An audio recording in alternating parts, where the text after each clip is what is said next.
Hello everyone, তোমরা সবাই কেমন আছো? বিশেষ করে ত্রিপুরা রাজ্যের জেআরবিটি গ্রুপ ডি চাকরিপ্রার্থীরা যারা 2020 থেকে 2024 এই 4টা বছর খুব টেনশনের মাধ্যমে খুব একাগ্রতার মাধ্যমে কাটিয়েছে যে আমাদের কি হবে, সেই সময়টা চলে এসেছে। আজকে ডেটে জেআরবিটি যে দপ্তর আছে তার অফিসিয়াল ওয়েবসাইট এবং পেপারের মাধ্যমে একটা নতুন অ্যাডভার্টাইজমেন্ট দিয়েছে চাকরির ফাইনাল মেরিট লিস্ট সংক্রান্ত। আমরা সেই অ্যাডভার্টাইজমেন্টের গুরুত্ব সহকারে আলোচনা করার চেষ্টা করব। মাননীয় আমাদের যে মন্ত্রী সুশান্ত চৌধুরী মহোদয়, উনি শনিবার বা রবিবারে তো সম্ভাবনা খুবই কম, শনিবারেই রেজাল্ট দেওয়ার সম্ভাবনা, সেকেন্ড হাফে অর্থাৎ 3টা-4টার পরে 6টার দিকে সম্ভাবনা রেজাল্ট দেওয়ার। সেই রেজাল্ট সংক্রান্ত আপডেট জেআরবিটি অফিস থেকে একটা দিয়েছে, আমরা সেই আপডেটটা নিয়ে আলোচনা করার চেষ্টা করছি এবং কাট অফটাও আমরা কিছুটা আলোচনা করার চেষ্টা করি। যদিও আমরা প্রিভিয়াসলি কাট অফের উপর একটা স্পেশাল ভিডিও আমাদের চ্যানেলে আছে, তোমরা দেখে নিতে পারো। আজকে আমি খুব সংক্ষেপে কাট অফটা নিয়ে জাস্ট 2-4টা লাইন বলবো। প্রথমত, অ্যাডভার্টাইজমেন্ট 2/2020, ডেট 3 ডিসেম্বর 2020-তে অ্যাডভার্টাইজমেন্ট এসেছিল। এখানে বলা হয়েছে all the information related to publication of final merit list, final result in connection with recruitment process of the multitasking staff group D will be upload in the official website of JRBT www.jrbt.tripura.com অথবা as well as DESMP www.employment.tripura.government.in ওয়েবসাইটে upload করা হবে। এই ধরনের notification কিন্তু JRBT office থেকে আগে দেওয়া হয়নি, গ্রুপসের ক্ষেত্রে কিন্তু দেওয়া হয়েছিল না। বর্তমানে সবাই টেনশনে আছে, সবাই ডিপ্রেশনে আছে এবং মাননীয় মন্ত্রী যে কথা বলেছে, যে প্রতিশ্রুতি দিয়েছে যে 7 তারিখ রেজাল্ট দেবে, সেটা কি বাস্তব নাকি না এবারও প্রতিশ্রুতি খেলাপ করবে? কারণ আগে অনেকগুলো প্রতিশ্রুতি দিয়েছিল মাননীয় মন্ত্রিসভা, মাননীয় মন্ত্রী, কিন্তু সেই প্রতিশ্রুতিগুলি বাস্তবায়ন হয়নি। তো সবাই তো টেনশন আছে নাকি এবারও নতুন কোনো বন্যা গল্প না নতুন কোনো ইলেকশনের গল্প নিয়ে এবারও পিছনে হবে। সেই টেনশন বা সেই উদ্দীপনাটা ক্লোজ করে দিল জেআরবিটি অফিস এই নোটিফিকেশনটা জারি করে। তারা ক্লিয়ারলি বলে দেওয়া হয়েছে রেজাল্ট দেওয়া হচ্ছে, তোমরা জেআরবিটি অফিসিয়াল ওয়েবসাইট এবং employment.tripura.government অফিসিয়াল ওয়েবসাইটটা মানে টাইম টু টাইম ভিজিট করার জন্য। খুবই সুন্দর একটা নিউজ আজকে আমরা প্রভাতী দৈনিকে পেয়েছি, অফিসিয়াল ওয়েবসাইটে পেয়েছি। তোমরা ভিতরে যারা এখনও টেনশন আছে, টেনশন একটাই, শেষ সময়ের টেনশন যেটা বলা হয়। সবাই রিটেনে মার্কস পেয়েছে, কেউ 30 পেয়ে পাস করেছে, সেটা ওই যে ব্যক্তি 30 পেয়ে পাস করেছে ওই ব্যক্তিও টেনশনে আছে, যে ব্যক্তি 70 পেয়ে পাস করেছে ওই ব্যক্তিও টেনশনে আছে। সবাই টেনশনের মধ্যে দিয়ে কাটাচ্ছে, সবাই খোলামেলা যেটা বলবো আলোচনার মাধ্যমে দিয়ে কাটাচ্ছে। এই 2টা দিন সময় মানে মানে যেমন লাগছে 2টা বছর, প্রত্যেকটা মুহূর্ত যেরকম মানে শেষ হচ্ছে না।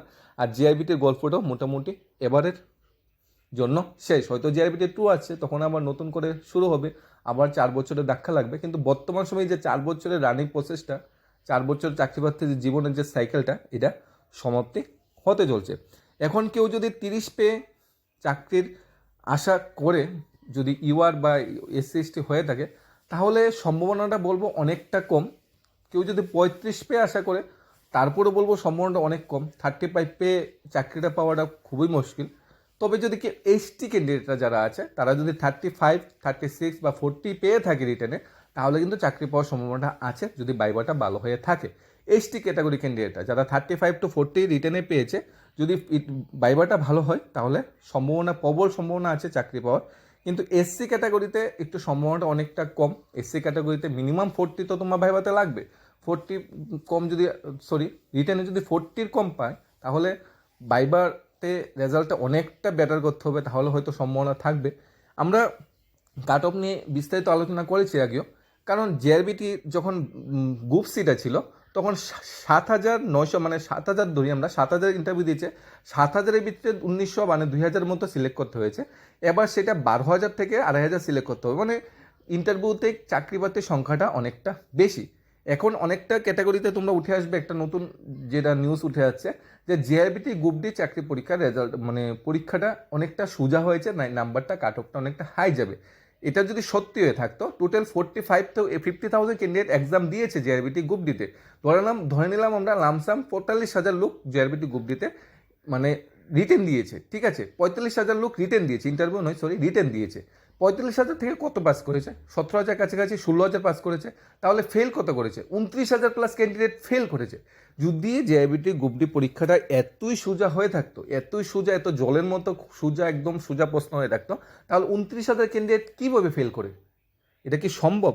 তাহলে কোশ্চেন এত সোজা হয়নি, এত কঠিন হয়নি, মোটামুটি ছিল, কিন্তু কাট অফটা জেআইবিটি গ্রুপ-সির মতো যেরকম ছিল 57%, 57 পয়েন্ট সামথিং, বা এসসির ক্ষেত্রে 51, 52 পয়েন্ট সামথিং, অনেকটা এরকমই যাবে। তোমরা যারা ইউআর আছো, ইউআর একদম সেফ জোনে যারা আছো, ইউআর একদম 65 প্লাস যাদের নাম্বার উঠে যাবে রিটেন প্লাস বাইমা মিলে, তারা একদম সেফ, 100% তোমরা চাকরিটা পেয়ে যেতে পারো। যারা 60 থেকে 65 ইউআর যারা আছে, যারা রিটার্ন প্লাস বাইমা মিলে তোমরা স্কোর করতে পারবে, তোমাদের 70 to 80% চান্স আছে, খুবই সম্ভাবনা। সাইডের নিচে থাকলে ইউআরে একটু কম্পিটিশনটা এতটা হার্ড, সাইডের নিচে থাকলে একটু সম্ভাবনা কম। কেন বলছি সম্ভাবনাটা কম? কারণ ইউআরের ভিতরে কলকাতা, ওয়েস্ট বেঙ্গল, অন্যান্য স্টেটে যারা অ্যাপ্লাই করেছিল তারাও চলে আসবে, ইউআরের ভিতরে এসসিরাও চলে যাবে, ইউআরের ভিতরে এসটিও যাবে, ইউআরের ভিতরে জেনারেল যাবে, ইউআরের ভিতরে যারা ওবিসি আছে তারাও যাবে। ইউআরের তো কোটাটা পুরো ফাঁকা, এটার ভিতরে সবাই চলে আসবে, এসসি, এসটি, পিএইচ ক্যান্ডিডেট থেকে, জেনারেল ক্যান্ডিডেট থেকে শুরু করে ওবিসি বা বাইরের স্টেটে সবাই চলে আসে। তাই এটার ভিতরে কম্পিটিশনটা একটু বেশি। অন্য ক্ষেত্রে এসসি, এসটির ক্ষেত্রে কাট অফটা হয়তো কম যাবে, যাওয়ার সম্ভাবনা কম, কিন্তু ইউআরের ক্ষেত্রে কাট অফটা কি কম যাবে? আমি আগেও বলেছি 60 প্লাস ইউআরে কাট অফ থাকবে, সম্ভাবনা এটাই সবচেয়ে বেশি। এরপরও 56, 57, 57, 58, 59 সম্ভাবনা আছে, সম্ভাবনা নাই কেউ বলবো না, কারণ আমরাও জানি না তারা কত পেয়েছে। আমরা কিছু পোল করেছি, কিছু মানে গুরুত্বপূর্ণ ব্যক্তিদের কিছু মেসেজ আমরা পেয়েছি, এবং তোমাদের কাছ থেকে আমরা ওপিনিয়ন নিয়েছি কি হতে পারে। তোমরা যেটা আমাদের শেয়ার করেছো তার উপর ভিত্তি করে আমরা একটা আইডিয়া করে নিচ্ছি বা অ্যাজামশন করে নিচ্ছি যে কাট অফটা 60 প্লাস যেতে পারে। অ্যাজামশন পুরোপুরি মিলবে এটা নয়, কিন্তু সম্ভাবনা বেশি যে ইউআর কাট অফ 60 নিচে নামার সম্ভাবনা খুবই কম। এরপর যদি নেমে যায়, যদি 55, 56 হয়, তাহলে খুবই ভালো। যাই হোক, 2,500 ক্যান্ডিডেট চাকরি পাবে, কাট অফ 60 হোক 65, 2,500 ক্যান্ডিডেট চাকরি পাবে। প্রথম সারি যে 2,500 ক্যান্ডিডেট আছে যারা ভালো রেজাল্ট করেছে তারাই চাকরি পাবে। এবং যদি আমরা এসসির ক্ষেত্রে ধরি, এসসি কাট অফটা যারা 50, 55 ভিতরে আছে, অর্থাৎ 55, 56, 57, 58, মানে 55 থেকে 60 ভিতরে যারা আছে, তাদের চাকরি পাওয়ার সম্ভাবনা খুবই প্রবল। 60 প্লাস যদি এসসিতে থাকে 100% চাকরি, 100% কনফার্ম। যদি 55 থেকে 60-র ভিতরে থাকে তাহলে সম্ভাবনা 80% আছে পাওয়ার। কিন্তু 55-এর নিচে যদি এসসিরা যারা 55-এর নিচে আছে তাদের সম্ভাবনা আছে, নাই যে বলবো না, কিন্তু সম্ভাবনা খুবই কম। তবে এসসি কাট অফ 50-এর নিচে নামবে না, ইউআর কাট অফ 60-এর নিচে নামার সম্ভাবনা খুবই কম, এবং এসটি কাট অফ 45-এর নিচে নামবো না, খুবই কম, একদম সম্ভাবনা খুবই কম। এরপর হয়ে গেলে ভালো। তাহলে আমরা ফাইনাল এজামশন যেটা করে নিচ্ছি, UR 60 to 65, SC 55 to 60, ST 45 to 50 বা 51 এরকম থাকতে পারে, 45 থেকে 50, 51 থাকতে পারে। একদম লয়েস্ট যদি ধরে নিই যে রেজাল্ট মানে পরীক্ষা এত ভালো হয়নি, অনেকে গ্রুপ সিতে চাকরি পেয়েছে, অনেকে টেটে চাকরি পেয়েছে, একদম লয়েস্ট যদি কাট অফ ধরে নিই ইউআর, মানে একদম লয়েস্ট, মানে নামবে এর মানে কমবে, তাহলে 55, এর নিচে কমবে না। 60 to 65 যাবে, এর মধ্যে যদি মানে ধরে নিই পরীক্ষা খারাপ হয়েছে বা অনেক দিকে চাকরি পেয়েছে দেয়নি, তাহলে 55। এসসি 55 থেকে 60 কাট অফ থাকবে। এরপরে যদি আমরা ধরে নিই যে এসসির পরীক্ষাও যারা চাকরি পাচ্ছে তাদের পরীক্ষা তো ভালো হয়নি বা অনেকটা কম্পিটিশন কম, বা অন্য ক্ষেত্রে অনেকে চাকরি পেয়ে গেছে, তাহলে 50-এর নিচে তো এসসি নামবে না, এটা সম্ভাবনা খুবই কম, 50-এর নিচে নামবে না। আর এসটি 45-এর নিচে নামবে না। UR 60 plus, SC 55 plus, ST 45 plus. আর যদি সর্বনিম্ন ধরি, ইউআর 55 প্লাস, এসসি 50 প্লাস, আর এসটি 45 প্লাস, এই ধরনের থাকবে। এখানে আমাদের মাননীয় মন্ত্রী যেটা বলেছে, অনেকেই অবিশ্বাসনীয় বলেছে যে বিশ্বাস করা যায় না, গভর্নমেন্ট বিভিন্ন সময় বিভিন্ন প্রতিশ্রুতি দিয়ে থাকে, প্রতিশ্রুতি তো বাস্তবায়ন হয় না। এবারও কি কোনো মিথ্যা প্রতিশ্রুতি দেওয়া হলো? এবারও কি কোনো বেকারদেরকে ভুল পথে বোঝানো হলো? এবারও কি আমাদের আন্দোলনকে দমিয়ে রাখার জন্য একটা মিথ্যা প্রতিশ্রুতি দেওয়া হলো?